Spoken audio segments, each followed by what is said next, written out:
Students, welcome to God classes. तो बच्चों, आज का जो वीडियो है उसमें हम प्रोबेबिलिटी में बात करेंगे कंडीशनल प्रोबेबिलिटी की। अब जैसे कि इसके नाम से आपको कुछ समझ में आ रहा होगा कि कंडीशनल प्रोबेबिलिटी यानी कुछ स्पेसिफिक कंडीशंस दी होंगी आपको, जहां पर आपको प्रोबेबिलिटी फाइंड करनी होती है। तो इसको समझने के लिए एक तो एग्जांपल हम समझते हैं कि कंडीशनल प्रोबेबिलिटी एक्चुअली में क्या है, बाकी प्रोबेबिलिटी से क्यों डिफरेंट है। सपोज हम बात करते हैं कि आपको एक कार्ड पिक करना है। एक जो आपके पास 52 कार्ड्स होते हैं उसमें आपको डायमंड का कार्ड पिक करना है। तो डायमंड का कार्ड आप पिक करेंगे तो उसकी प्रोबेबिलिटी कितनी होगी। डायमंड के कार्ड होते हैं कितने, 13 कार्ड होते हैं।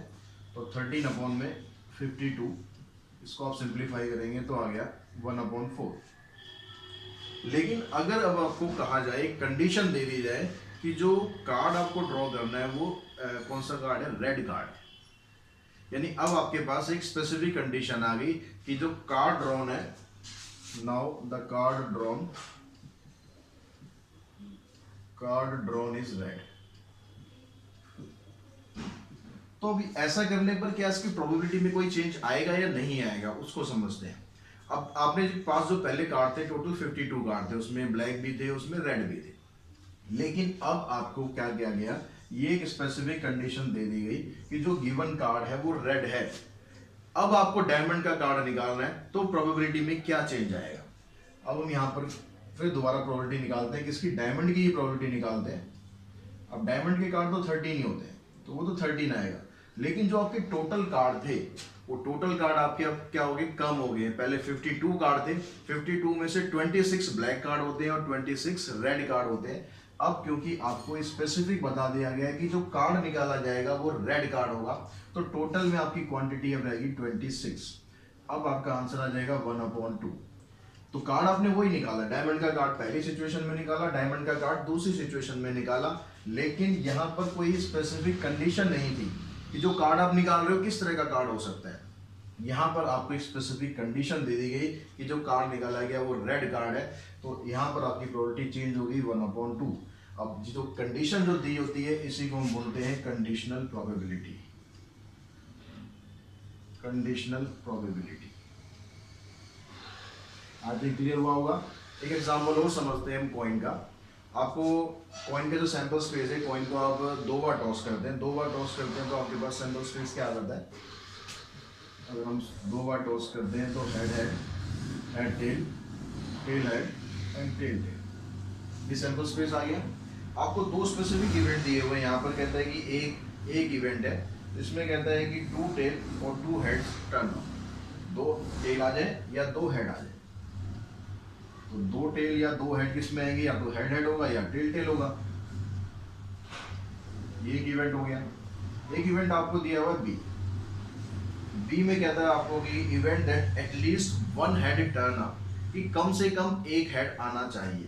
तो कम से कम एक हेड कहां पर हो सकता है, यहां पर हो सकता है। 2 हेड आ गए, तो कम से कम की बोला है उसने, एक से ज्यादा भी हो सकते हैं।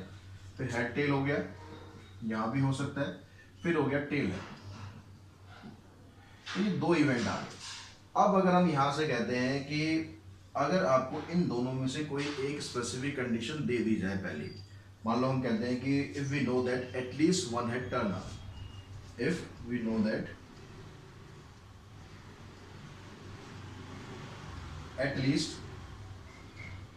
1 हेड टर्न अप, यानी टॉस करने पर 1 हेड आएगा। ये स्पेसिफिक कंडीशन आपको दे दी गई है, गिवन कंडीशन है, ठीक है। यानी जो सेट बी बन रहा है आपका, ये आपको एक पहले से कंडीशन दे दी है कि भाई कम से कम 2 हेड तो आने चाहिए। उसके बाद अगर आप इवेंट ए निकालते हैं तो आपके पास क्या होगा। अब क्योंकि हमने क्या किया, जो गिवन कंडीशन थी उसमें सेट बी आ रहा है, तो आपके पास जो यहाँ पर जो यहाँ एलिमेंट बनेंगे, जो इवेंट यहाँ पर बनेंगे, वो ये वाले ना लेकर हम ये वाले इवेंट ले लेंगे। क्योंकि अब आपको ये पूरा सैंपल स्पेस नहीं लेना है। अब आपको एक कंडीशन दे दी गई है कि आपके पास कम से कम 2 हेड आने चाहिए। तो आपके पास अब ये आपके पास टोटल सैंपल स्पेस अब ये बना। अब इसके हिसाब से आपको ये निकालना है कि 2 हेड या 2 टेल। अब इसमें 2 हेड या 2 टेल कहाँ पर आ रहे हैं, एक ही जगह आ रहे हैं। तो यहाँ पर क्या आएगा आपके पास, सिर्फ आपके पास एक ही इवेंट बनेगा, हेड है। और इसकी अगर आप प्रोबेबिलिटी निकालते हैं, इसकी प्रोबेबिलिटी क्या बनेगी आपकी, अब यहाँ पर एक इवेंट आया, टोटल इवेंट आपको ये नहीं लेने, टोटल इवेंट आपको ये लेने, इसकी प्रोबेबिलिटी बन जाएगी 1/3। अगर ये गिवन कंडीशन नहीं होती, अगर ये कंडीशन नहीं होती तो हम क्या करते, अगर हम यहाँ से निकालेंगे 2 हेड आ जाए या 2 टेल आ जाए तो उसकी प्रोबेबिलिटी क्या बनती यहाँ से 2/4, 2/4 यानी 1/2। लेकिन यहाँ पर इसी इवेंट की, मैं ये इवेंट की बात कर रहा हूँ, इसी इवेंट की प्रोबेबिलिटी सिर्फ ये बनेगी 1/3, क्योंकि इसमें टेल तो आएगा ही नहीं और टोटल आउटकम यहाँ पर 3 हो गई। तो इस जो सिचुएशन में आपको जब एक पर्टिकुलर कंडीशन दे दी जाती है, उसके हिसाब से आपको दूसरे इवेंट की प्रोबेबिलिटी निकालनी होती है, उसको हम बोलते हैं कंडीशनल प्रोबेबिलिटी। तो इसको अगर हम बाय डेफिनेशन अगर लिखें हम, तो let A and B be two event associated with a random experiment, then the probability of occurrence of event A, probability of occurrence of event A, if B has already occurred, then it is called the conditional probability and is denoted by P/AB। किससे denote करेंगे हम इसे? P, ऐसे हम इसको normally short में slash बोलेंगे। मतलब इसका यही है कि probability of event A, probability of event A if B has already occurred, B has already occurred। और एक कंडीशन और इसमें ध्यान रखनी है, and probability of B should not be equals to 0। यानी जो गिवन कंडीशन होगी उसमें कुछ ना कुछ एलिमेंट होने चाहिए, ऐसा ना हो कि उसके अंदर कुछ एलिमेंट ही ना हो, क्योंकि ये वाला अगर आपके पास कुछ होगा ही नहीं तो इसको यहाँ डिनोमिनेटर में लेंगे तो क्या आ जाएगा, नॉट डिफाइंड आ जाएगा। तो इस तरह से हम प्रोबेबिलिटी ऑफ किसी भी उसकी कंडीशनल प्रोबेबिलिटी को इस तरीके से आप डिफाइन कर सकते हैं। लिखना आपको इस तरीके से है। अगर आप इसको ऐसे लिख दें प्रोबेबिलिटी ऑफ बी ए, अगर मैं इसको उल्टा कर दूं, किसी किसी सिचुएशन में आपसे ये भी हो सकता है कि ये गिवन हो, इसकी प्रोबेबिलिटी पूछ ली जाए, तो उसका मतलब क्या है, probability of event B, probability of event B if A has already occurred, A has already occurred, and इस केस में जो पी ए होगा ये नॉट इक्वल्स टू 0 हो जाएगा। तो ये दो आपके पास इसकी डेफिनेशन बन जाती है। जैसा भी सिचुएशन होगी उसी हिसाब से आप इसको यूज कर सकते हैं। अब इसके फार्मूले की बात करते हैं, इसका फार्मूला हम किस तरीके से बनाते हैं उसको समझते हैं। हम यहाँ पर इस एग्जांपल को लेके चलेंगे साथ साथ। और मान लो आपके पास कोई दो सेट है ए और बी, और जो सैंपल स्पेस है आपके पास उसमें टोटल मिलाकर n एलिमेंट है।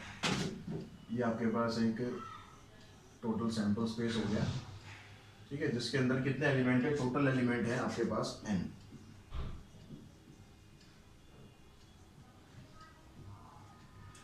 ये सेट आपके पास हो गया A, एक सेट हो गया B, ये इसका कॉमन पार्ट हो गया। सेट A के अंदर कितने एलिमेंट है, सेट A के अंदर A एलिमेंट है और सेट B के अंदर B एलिमेंट है, ठीक है। अब आपको क्या करना है, आपको निकालना है PA/B। PA/B निकालने का मतलब क्या है, PA/B probability of event A if B has already occurred. अगर हम इसके हिसाब से निकालेंगे तो यहाँ पर आपके पास क्या बनेगा, प्रोबेबिलिटी ऑफ A, ठीक है, आपको इसकी प्रोबेबिलिटी निकालनी है इस इवेंट की, if B has already occurred. अब B अगर ऑलरेडी अकर्ड है, इसका मतलब जो आपके पास ये वाला कॉमन एलिमेंट है, ये एलिमेंट आपको यूज करना है। तो फेवरेबल आउटकम आपका वो क्या बना, A का वो आउटकम बना जिसमें B गिवन है। तो B गिवन है तो मतलब जो ये कॉमन वाला पार्ट आ रहा है ये आपका क्या बनेगा, फेवरेबल आउटकम बनेगा। तो number of outcome favourable to A intersection B, जो दोनों का कॉमन आएगा। अगर आप इसको A/B लिखो डिवाइडेड बाय, अब जो टोटल आउटकम है, जो गिवन आउटकम है वो क्या बन जाएंगे, जैसे अब यहाँ पर समझो, यहाँ पर आपके पास जो गिवन कंडीशन थी वो इवेंट नीचे आएगा। तो यहाँ पर हम क्या ले रहे हैं, जो गिवन कंडीशन क्या है, ए बी ले रहे हैं, हम क्या निकाल रहे हैं, probability of event A if B has already occurred. अब बी अगर ऑलरेडी दिया हुआ है तो उसके जो आउटकम है, number of outcome favourable to B,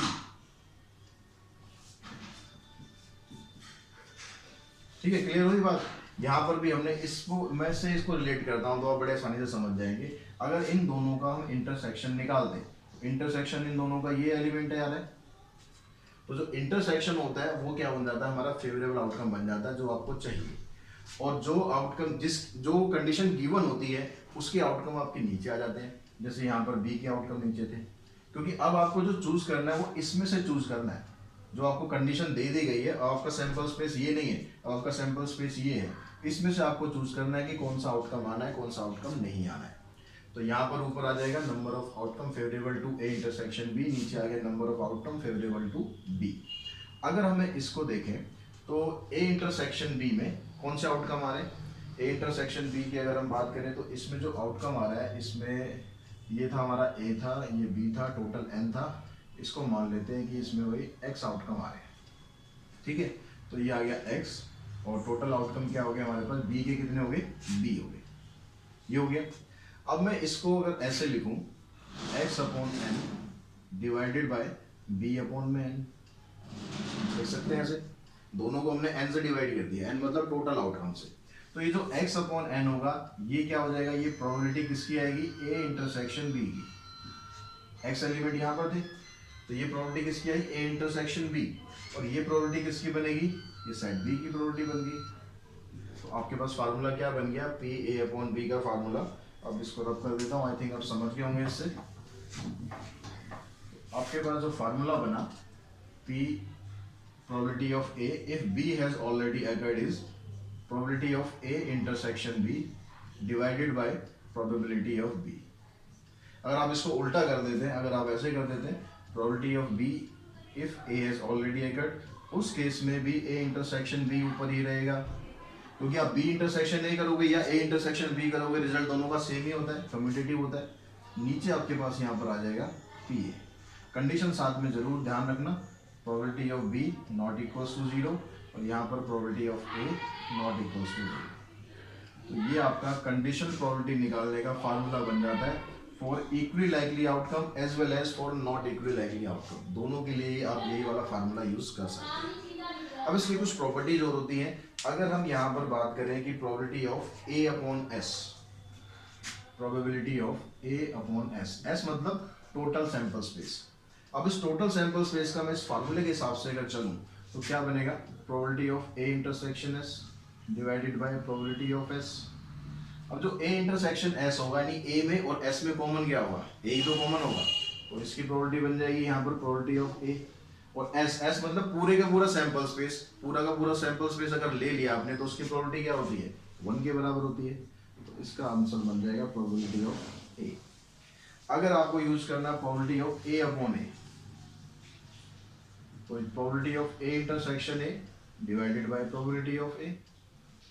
तो ए इंटरसेक्शन ए करोगे, दोनों सेम ही सेट है, सेम सेट है तो उसकी जो प्रोबेबिलिटी आएगी वो सेम ही रहेगी, प्रोबेबिलिटी ऑफ ए रहेगी, इसकी प्रोबेबिलिटी ऑफ ए रहेगी, ये कैंसिल 1 आ जाएगी। अगर प्रोबेबिलिटी ऑफ एस अपॉन ए कर दिया हमने,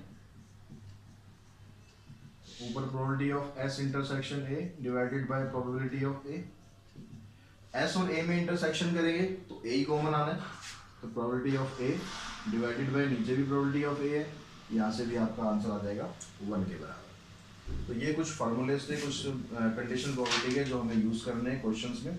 इसके अलावा कुछ इसकी प्रॉपर्टीज और आपको दी हुई हैं। यहाँ पर फर्स्ट प्रॉपर्टी में कहता है conditional probability of an event A given that B has occurred lies between 0 and 1। तो कंडीशन प्रोबेबिलिटी भी कह रहा है 0 और 1 के बीच में लाई करती है, वो हमेशा से लाई करती है, किसी भी चीज की आप प्रोबेबिलिटी निकालते हो तो 0 और 1 के बीच में लाई करेगी। इसके अलावा कहता है if A and B are any two event associated with the random experiment having sample space S and F is an event such that PF is not equals to 0।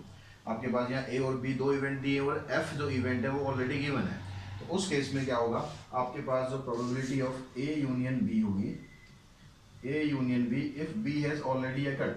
तो आपने जो यूनियन वाला फार्मूला था, देखो वही formula लिख देना, कुछ अलग से कुछ नहीं करना। यूनियन का फार्मूला हमारे पास क्या था, PA plus P B minus P A intersection B. अब क्योंकि यहाँ पर एफ गिवन कंडीशन है तो सभी के साथ जो गिवन कंडीशन है ये लगा देना बस, ये आपका फार्मूला बन गया।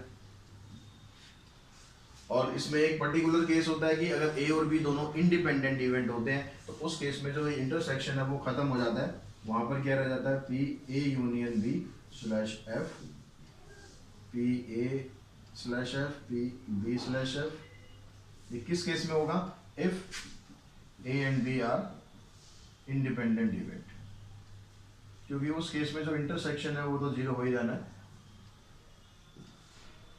तो इसलिए ये वाली चीज यहाँ पर खत्म हो जाएगी। इसके अलावा कहता है probability of not A, probability of not A if B has already occurred. तो नॉट ए का जो फार्मूला होता है, नॉट ए का फार्मूला क्या होता है, 1 माइनस पी ए, तो यहाँ भी if B has already occurred लगा देंगे। तो फार्मूले वही है, बस जो गिवन कंडीशन होगी वो आपको साथ साथ रखनी है और कुछ भी नया चेंज इसमें नहीं है। तो अब इसकी एक्सरसाइज करते हैं, उसके कुछ क्वेश्चन समझते हैं कैसे आपको क्वेश्चन अटेम्प्ट करने हैं। तो बच्चों अगर फर्स्ट क्वेश्चन की हम बात करें, फर्स्ट क्वेश्चन में कहता है P A equals to 1/2, first part है P A equals to 1/2 and P B equals to 0, P B equals to 0, then what can you say about the P A slash B. तो P A slash B आपको निकालना है। अब यहाँ पर आपके पास क्या, जो इसका फार्मूला जो हमने किया था उसमें क्या होना चाहिए था, ऊपर तो आना चाहिए ए इंटरसेक्शन बी, वो नहीं दिया हुआ है, कोई बात नहीं, नीचे आना चाहिए पी बी। अब पी बी अगर इसने नीचे दे दिया तो पी बी की इसने प्रोबेबिलिटी क्या दे रहा है, ये इम्पॉसिबल इवेंट है, इम्पॉसिबल इवेंट है मतलब डिनोमिनेटर जीरो हो गया, और डिनोमिनेटर जीरो होगा तो इसका मतलब क्या हो जाएगा, इट इज नॉट डिफाइंड, यानी इसको आप सॉल्व कर ही नहीं सकते, क्योंकि जो कंडीशन थी उसमें पी बी जो है नॉट इक्वल्स टू जीरो जरूर होना चाहिए। इसका सेकंड पार्ट है, उसमें कहता है A and B are events such that P A upon B, second part में कहता है कि P A upon B is equals to P B upon A, ये दोनों आपको बराबर दिए हुए हैं। Then show that P A equals to P B, तो आपको शो क्या करना है कि पी ए और पी बी दोनों आपस में इक्वल हैं, ये चीज आपको शो करनी है। तो शो करने के लिए बस क्या करना है, आपको दोनों का फार्मूला अप्लाई करना है। तो पी ए अपॉन बी करेंगे तो ये आ जाएगा पी ए इंटरसेक्शन बी, इसको हम अपॉन बोल रहे हैं बार बार, अपॉन है नहीं लेकिन ये ठीक है, हम शॉर्ट में इसको बोल रहे हैं, मतलब इसका वही रहेगा हमेशा, probability of A if B has already occurred. तो यहाँ पर इसका फार्मूला बन गया पी बी इक्वल्स टू, यहाँ पर आ गया B B intersection A divided by P B, P A. अब ऊपर दोनों में इंटरसेक्शन आ रहा है, जो इंटरसेक्शन होता है वो क्या होता है, कम्यूटेटिव होता है, ए इंटरसेक्शन बी और बी इंटरसेक्शन ए दोनों हमेशा बराबर होते हैं। तो इसका मतलब जो ए इंटरसेक्शन बी यहाँ पर दिया हुआ है आपको, उसको आप बी इंटरसेक्शन ए भी लिख सकते हो, नीचे तो ये ऐसे सेम रहेगा, एक साइड चेंज कर देते हैं, एक साइड हम ऐसे छोड़ देते हैं।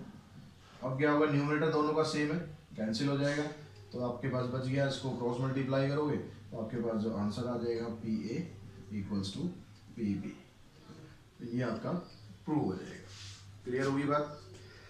सेकंड क्वेश्चन में कहता है P not a, not a को हम कैसे लिख लेते हैं, पी नॉट ए डैश लगा देते हैं, ये 0.7 दिया हुआ है आपको, पी बी 0.7 दिया हुआ है, P B 0.7 and P B not B A, probability of B by A, ये दिया हुआ आपको 0.5। Then find P A B, P A by B आपको फाइंड करना है, और P A union B find करना है, दो चीज आपको ये फाइंड करनी है। तो यहाँ पर देखो जो ये ए नॉट दिया हुआ है, इस ए नॉट की हेल्प से आप पी ए की वैल्यू निकाल लो। तो फार्मूला क्या होता है हमारा, पी ए निकालो या पी ए नॉट निकालो, दोनों में फार्मूला लगभग सेम ही काम करता है। पी ए नॉट इधर होगा तो पी ए इधर आ जाएगा, तो 1 माइनस 0.7 यानी 0.3 हो गया। अब क्योंकि आपको ये पी बी अपॉन ए दिया हुआ है क्वेश्चन के अंदर, तो इसका जब आप फार्मूला लगाओगे तो ये क्या बनेगा, P A intersection B divided by P A, तो इसकी वैल्यू आपको दी हुई है 0.5, ये हमें निकालने की जरूरत पड़ेगी। नीचे आपको दिया हुआ पी ए कितना है 0.3, इन दोनों को क्रॉस मल्टीप्लाई कर देते हैं, तो पी ए इंटरसेक्शन बी आपके पास आ जाएगा 0.15। अब इंटरसेक्शन आ गया, तो इस इंटरसेक्शन की हेल्प से आप पी ए अपॉन बी निकाल सकते हो। तो यहाँ से अगर हम निकालते हैं पी ए अपॉन बी, तो इसका फार्मूला हो गया A intersection B divided by P B. Intersection कितना है आपके पास 0.15 और पी बी कितना है 0.7, पॉइंट आप इनके हटाओगे तो क्या बनेगा, नीचे डेसिमल एक बार है तो 150 हो गया, ऊपर डेसिमल 2 है तो नीचे 700 हो गया। तो यहाँ से अब देखो इससे ये कैंसिल हो जाएगा, 5 से इसे काट दो तो ये आ गया 3/40। उसके बाद बच गया आपके पास P A union B. P A union B का जो फार्मूला था वो लगा दो आप यहाँ पर। ये क्या था, P A plus P B minus P A intersection B. अब पी ए की वैल्यू आपके पास कितनी है 0.3, पी बी की वैल्यू 0.7 माइनस इंटरसेक्शन कितना है, इंटरसेक्शन अभी हमने निकाला था 0.15। तो इन दोनों को प्लस कर लेते हैं, ये आ जाएगा 1.0 मतलब 1 ही हो गया। इसमें से 0.15 माइनस कर देंगे तो ये आ जाएगा आपके पास 0.85। तो इस तरह से आप इसका आंसर निकाल देंगे। क्वेश्चन नंबर अगर हम थर्ड को देखें तो थर्ड में आपको कंप्यूट करना है P A upon B.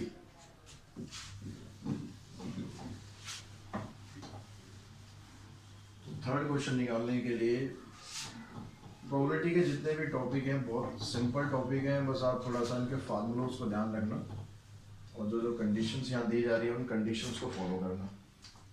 Question number third ये कहता है आपको कंप्यूट करना है पी ए अपॉन बी, ये आपको फाइंड करना है।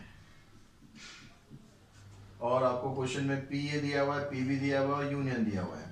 तो पी ए दिया हुआ है 1/5, पी बी दिया हुआ है 2/5 और यूनियन दिया हुआ है 3/5। तो ये ए अपॉन बी निकालने के लिए आपको इंटरसेक्शन की जरूर पड़ेगी। तो इंटरसेक्शन निकालने के लिए आपको जो यूनियन का फार्मूला है वो यूज करना है, P A union B is equals to P A plus P B minus P A intersection B.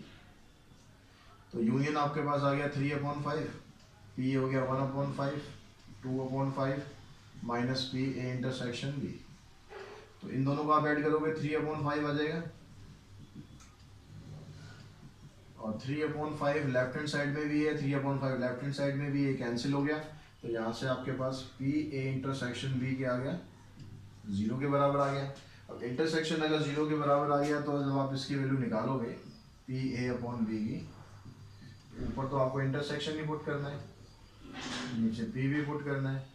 तो ऊपर इंटरसेक्शन 0 आ गया तो नीचे पी बी कुछ हो या ना हो कोई मैटर नहीं करता, फिर भी हम लिख देते हैं एक बार, आंसर आपका आ गया 0। ठीक है, क्वेश्चन नंबर 4 देखते हैं। अब फोर्थ में यहाँ पर स्टेटमेंट्स दी हुए हैं, स्टेटमेंट से आपको देखना है कि किसकी प्रोबेबिलिटी आपको फाइंड करनी है। तो डाई इज थ्रोन ट्वाइस, एक डाई को जब हम 2 बार टॉस करते हैं, 2 बार टॉस करने पर जो सैंपल स्पेस है सारे नहीं लिखते, बस एक बार लिख लेते हैं। 1 1 से लेकर टोटल ये 6 6 तक होते हैं, 36 इसके अंदर पॉइंट होते हैं। अब आगे कहता है and the sum of number appearing is observe to be 6। जो सम ऑफ नंबर है वो इसका 6 है। ये क्या है, आपको गिवन कंडीशन है। तो जो गिवन कंडीशन है मतलब इसको मैं ले लेता हूँ बी की तरह, कि गिवन कंडीशन जो उसको हम बी मान लेते हैं। क्या कह रहा है, sum of number appearing is observe to be 6, sum of number is 6। तो इसके हिसाब से इसमें कौन कौन से इवेंट आ जाएंगे।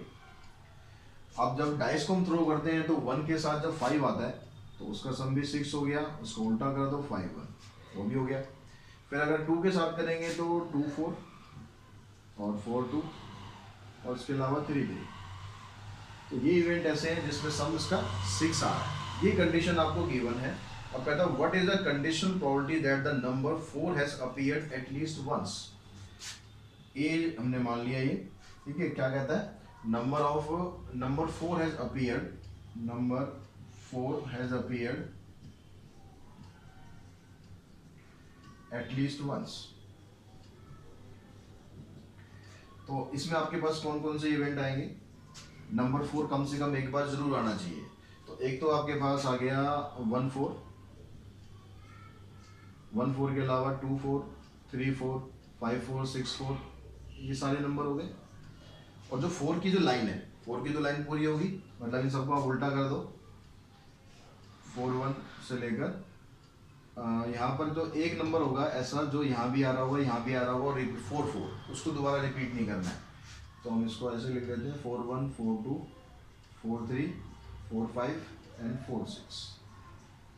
तो कितने हो गए, 6 तो यहाँ पर हो गए और 5 यहाँ पर हो गए, टोटल इसके अंदर 11 इवेंट आ गए। अब आपको इसकी प्रोबेबिलिटी निकालनी है इफ दिस इज गिवन। अब यहाँ पर आप समझो, अगर ये चीज आपके पास गिवन है तो आपको टोटल सैंपल स्पेस आप ये भी ले सकते हो। मैं आपको दोनों तरीके से बता रहा हूँ, फार्मूले से बता रहा हूँ, डायरेक्ट भी बता रहा हूँ। तो डायरेक्ट अगर आप निकालेंगे इसकी प्रोबेबिलिटी तो क्या बनेगी, अगर आपको इसकी कंडीशन निकालनी है, number 4 has appeared at least once if sum of number is 6, ये क्वेश्चन बन गया आपका, ठीक है। तो यहाँ पर देखो दोनों में कॉमन क्या आ रहा है, दोनों में कॉमन सिर्फ एक आ रहा है 2 4 और एक 4 2, और तो कोई कॉमन नहीं आ रहा। तो ये वाले जो एलिमेंट है आपके ये आगे ऊपर जो कॉमन है दोनों में, और नीचे आपके पास क्या बनेगा, ये इवेंट बनेगा जो गिवन होता है टोटल, वो हो गया 1 2 3 4 5। तो आपके पास इसका जो आंसर है वो आ गया 4/5, 2/5। समझ में आई बात। अगर ऐसे नहीं आता समझ में तो आप क्या करो, जैसे हमने ये क्वेश्चन करे, आप क्या करो यहाँ पर प्रोबेबिलिटी ऑफ ए निकालो, कितने यहाँ पर 11 इवेंट है, 11 अपॉन टोटल कितना हो गया 36, टोटल अब ये ले रहे हैं, ठीक है। पी बी निकालते हैं, बी में कितने इवेंट आए आपके 5/36। फिर आप क्या करो, ए इंटरसेक्शन बी निकालो, इंटरसेक्शन में ये वाला एलिमेंट है, ये इसमें भी आएंगे 2 4 और 4 2, तो ये आ गया 2/36। अब आप जब फार्मूला अप्लाई करोगे तो फार्मूले में क्या होगा, इंटरसेक्शन ऊपर होगा, ए अपॉन बी आप निकाल रहे हो, तो इंटरसेक्शन ऊपर हो गया 2/36 डिवाइडेड बाई क्या होगा पी बी कितना है 5/36, इससे कैंसिल, आंसर आ गया 2/5। तो चाहे आप ऐसे कर सकते हैं, चाहे आप ऐसे करते हैं, जैसे आपको कन्वीनियंट लगे आप उस तरीके से क्वेश्चन सॉल्व कर सकते हैं। और जो 5th क्वेश्चन है उसमें भी आपको पेयर ऑफ डाइस, पिछली बार क्या करते डाइस को 2 बार फेंक रहे थे, अब पेयर ऑफ डाइस फेंक रहे हैं, तो सैंपल स्पेस तो वही बन रहे 1 1 से लेकर 6 6 तक, ठीक है। अब क्या कंडीशन गिवन है, and the sum of the number is observe to be even, तो सम ऑफ नंबर है वो इवन है, तो ये हम बी ले लेते हैं। नॉर्मली हम जो गिवन कंडीशन है उसको बी ले रहे हैं, तो क्या कह रहा है, सम इज, जो दोनों नंबर का सम आ रहा है वो इवन आ रहा है। तो इसमें कौन कौन से इवेंट आ गए आपके पास, अब देखिए 1 की लाइन में क्या होगा, 1 1 भी हो सकता है, 1 3 1 5, इन सबका सम इवन आएगा। फिर हम ले लेते हैं 2 की लाइन में 2 2 2 4 2 6, फिर 3 की लाइन में 3 1 3 5 3 3 और 3 6, 4 की लाइन में 4 2 4 4 4 6, और फिर 5 की लाइन 5 1 5 3 5 5 6 2 6 4 6 6, इन सब का सम क्या होगा, इवन ही आएगा।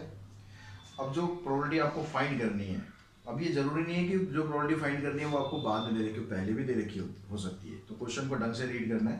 What is the probability of that both dice have come up with even number, both die come up with even number,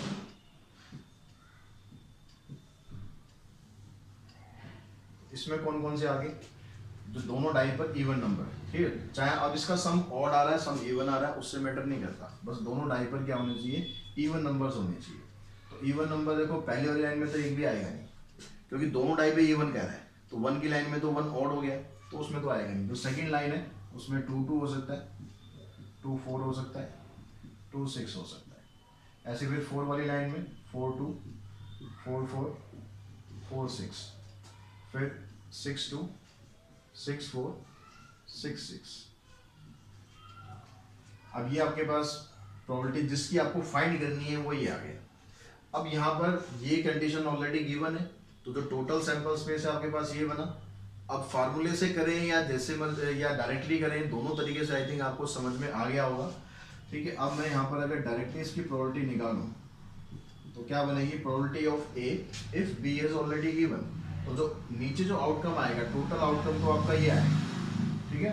total outcome कितने हो गए यहाँ से 3 3 6 3 9 और 9 18, टोटल आउटकम ये हो गए। जो आपको इवेंट निकालना है ये वाला इवेंट, ये आउटकम निकालना है, ठीक है। इसमें और इसमें आपको देखना है कॉमन क्या आ रहा है, तो यहाँ पर कॉमन ये वाले सारे एलिमेंट इसके अंदर आ रहे हैं, 2 2 भी है, 2 4 भी है, 2 6 भी है, सब आ रहे हैं। तो कितने एलिमेंट आ रहे हैं, 3 3 6 और 3 9, तो 9/18 यानी ये आ गया 1/2। क्लियरली समझ में आई थिंक आ गया होगा। अगर आप फार्मूले से भी करेंगे तो फार्मूले से भी ऐसे ही करना है। पी ए, मैं एक बार फिर बता देता हूँ, फार्मूले से आपको क्या करना है, पी ए की प्रोबेबिलिटी निकालेंगे, कितने आउटकम है 9। इसमें क्या होता है, आपको टोटल के हिसाब से लेना होता है 9/36। पी बी निकालेंगे, बी में कितने आउटकम आएंगे 18/36। इंटरसेक्शन में क्या आ रहा है, इंटरसेक्शन में 9/36। तो यहाँ पर आप जब लगाओगे फार्मूले में तो क्या होगा, ऊपर इंटरसेक्शन होगा 9/36, नीचे क्या होगा पी बी होगा 18/36, ये कैंसिल, 9 से भी कैंसिल, आंसर आ गया 1/2। तो आप जैसे मर्जी कर लो, आंसर आपका बस ठीक आना चाहिए, उसका ध्यान रखें। Question number 6, a family has 2 children, what is the probability that both are children boys given that at least one of them is a boy. तो यहाँ पर क्या आपके पास क्वेश्चन नंबर 6 में एक फैमिली के अंदर 2 चिल्ड्रन है, तो सैंपल स्पेस क्या हो सकता है उसका, हेड है, oh sorry, boy boy, boy girl, girl boy और गर्ल गर्ल, ये हो सकता है। जो इवेंट ए है, जो आपको फाइंड करना है, फाइंड क्या करना है, what is the probability that both the children are boys, both are boys. तो इसमें कौन कौन से इवेंट आ गए आपके पास, बोथ आर बॉयज में सिर्फ ये आएगा। फिर जो आपको गिवन है, कंडीशन में जो गिवन है, given that at least one of them is a boy, कि दोनों में से कम एक बॉय होना चाहिए, एटलीस्ट वन इज बॉय। उसमें क्या होगा, बॉय बॉय भी आ गया, बॉय गर्ल भी हो गया और गर्ल बॉय भी हो गया। तो यहाँ से अगर आप इसकी प्रोबेबिलिटी फाइंड करते हैं, A/B means probability of both are boys if at least one boy is given, ठीक है। तो इसमें क्या आ गया आपके पास, जो दोनों का कॉमन है, कॉमन क्या आएगा, दोनों में सिर्फ यही आ रहा है, 1 आ गया, एक इवेंट आ गया। और जो दोनों में यहाँ पर नीचे क्या आता है, नीचे बी आता है, जो गिवन कंडीशन होती है, कितने हो गए 3। तो आपका जो आंसर आ गया 1/3 के बराबर आ गया। Question number 7, one card is drawn from a well shuffled deck of 52 cards. If E is the event, the card drawn is a king or a queen. आपके पास टोटल 52 कार्ड है, जो ई इवेंट है उसमें कह रहा है card drawn is a king और ए queen, the king और ए क्वीन। तो और का मतलब हो गया कि आपको दोनों ऐड कर देने। तो इसके हिसाब से अगर प्रोबेबिलिटी आप निकालोगे ई की, तो क्या आ जाएगा, 4 किंग हो गए और 4 क्वीन होगी, टोटल मिलाकर 8 हो गए, 8/52। काटेंगे वाटेंगे इसको बाद में। उसके बाद कहता है एफ एक इवेंट है, the card drawn is a queen और एन एस। एफ इवेंट क्या हो गया, द क्वीन और एन एस, या तो क्वीन हो या फिर एस हो। तो यहाँ भी और यूज हो रहा है, तो क्वीन भी 4 होती है, एस भी 4 होते हैं। तो पी एफ जो आ गया ये भी आपके पास आ गया 8/52। अब दोनों के इंटरसेक्शन की अगर हम बात करें, क्योंकि आपको इंटरसेक्शन तो इसका निकालना ही पड़ेगा, E/F निकालना है, तो इंटरसेक्शन क्या होगा इसका, यहाँ पर किंग भी है और क्वीन भी है, यहाँ पर क्वीन है और एस है। तो इंटरसेक्शन में क्या आ रहा है, दोनों में कॉमन क्या आ रहा है, क्वीन आ रही है दोनों में कॉमन, तो कार्ड इज क्वीन। इसके हिसाब से इसकी प्रोबेबिलिटी क्या बन जाएगी 4/52। अब आपको निकालना है PE/F, तो इंटरसेक्शन आपका 4/52 है, और नीचे क्या आएगा PF, F कितना है 8/52, इसको कैंसिल किया आपने, इसका आंसर आ गया 1/2। तो बच्चों 8th क्वेश्चन में क्या कहता है, I roll 2 dice and get a sum more than 9। कि मैंने 2 डाइस रोल करी, 2 डाइस रोल करी तो सैंपल स्पेस फिर से वही क्या आ गया आपके पास 1 से लेकर 6 तक, और कहता है gate a sum more than 9, कि मुझे 9 से ज्यादा का सम मिला, यानी ये कंडीशन आपकी गिवन हो गई, सम मोर देन 9। इसमें इवेंट कौन कौन से आ गए, सम मोर देन 9 कहाँ से स्टार्ट होगा, देखो 1 की लाइन में 1 6 होता है लास्ट, सम उसका 7 रहेगा, 2 की लाइन में भी नहीं होगा, 3 की लाइन में 9 आएगा, लेकिन उसको चाहिए मोर देन 9। तो 4 की लाइन से आप स्टार्ट करेंगे, 4 के साथ आ जाएगा 6, 5 के साथ 5 6 हो गया, और क्या हो गया 5 5, 6 की लाइन में 6-4 भी हो सकता है, 6-5 भी हो सकता है और 6-6 भी हो सकता है। इन सब कंडीशन में क्या आ रहा है, आपका सम मोर देन 9 आ रहा है। प्रोबेबिलिटी फाइंड किसकी करनी है, the number on the first die is even. A क्या आपको दे दिया, number on first die is even.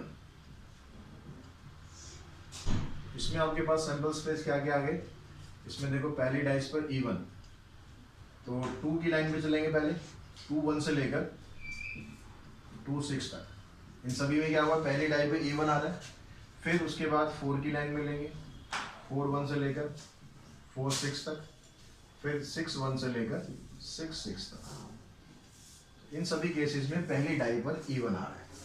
अब आपको प्रोबेबिलिटी फाइंड करनी है इसकी, यानी A/B फाइंड करना है। तो दोनों में कॉमन देख लेते हैं। कॉमन क्या आएगा, पहली डाई पे इवन, पहली डाई पे इवन देखो, एक ये आएगा और एक ये होगा, एक ये होगा और एक ये होगा। ये 4 इवेंट आपके कॉमन आएंगे। तो ऊपर आ गया कॉमन आपके पास, नीचे क्या आ गया, नीचे साइड बी होता है, बी में कितने एलिमेंट है, 3 और 3 6, 6 से आ गए, 2 से कैंसिल, आंसर आ गया आपका 2/3। Question number 8। तो बच्चों क्वेश्चन नंबर 9 में आपको दिया है कि in certain school 20% of the student fail in English. 20% बच्चे इंग्लिश में फेल हो जाते हैं। तो जो फेल हो जाते हैं मतलब नेगेटिव हो गया, नेगेटिव मतलब हम इसको ई नॉट मान के चलते हैं कि जो फेल हो गए। Question number 9 P E not आ गया आपके पास कि भाई 20% बच्चे फेल हो रहे हैं। अब 20% अगर फेल हो रहे हैं तो पास कितने हो रहे हैं, नेचुरल है भाई 80% पास हो रहे हैं। तो पी ई कितना आ गया आपके पास 80%। उसके बाद देता है कि 15% of the student failed in maths. Maths में भी फेल हो रहे हैं। मैथ्स में फेल कितने हो रहे हैं, वैसे तो ज़्यादा फेल होते हैं कई बार मैथ्स में, 10th लेवल तक अगर देखते हैं तो। मैथ्स को हम फिर यहाँ ई एफ की जगह ई एम से डिनोट कर लेते हैं कि भाई मैथ्स नॉट। मैथ्स नॉट मतलब मैथ्स में फेल हो रहे हैं। तो पास कितने हो रहे हैं, तो 85% पास हो रहे हैं। उसके बाद कहता है कि the 10% of the student fail in both English and maths. दोनों में फेल हो रहे हैं। दोनों में फेल होने वाले कितने, 10%। तो ई नॉट इंटरसेक्शन एम नॉट कितने हो गए, 10%। अब ये ई नॉट एम नॉट, इसका जो फार्मूला है ऑलरेडी हम पिछली कई क्लासेस में डिस्कस कर चुके हैं। इसका फार्मूला होता है पी ई यूनियन एम। तो ये 10% है, तो यहाँ से ई यूनियन एम की वैल्यू क्या आ जाएगी, ई यूनियन एम आ गया आपके पास 90%। ठीक है, इसको 10% को आप 10/100 लेके इसमें से माइनस करोगे तो 90/100 आएगा। 90/100 मतलब 90% आ जाएगा। अब यहाँ पर इंटरसेक्शन मिसिंग हो रहा है, इंटरसेक्शन और निकाल लेते हैं। तो इंटरसेक्शन क्या हो गया यहाँ पर, पी, इसका फार्मूला होता है यूनियन का, वो आप लिखेंगे पी ई प्लस में P M minus P E intersection M.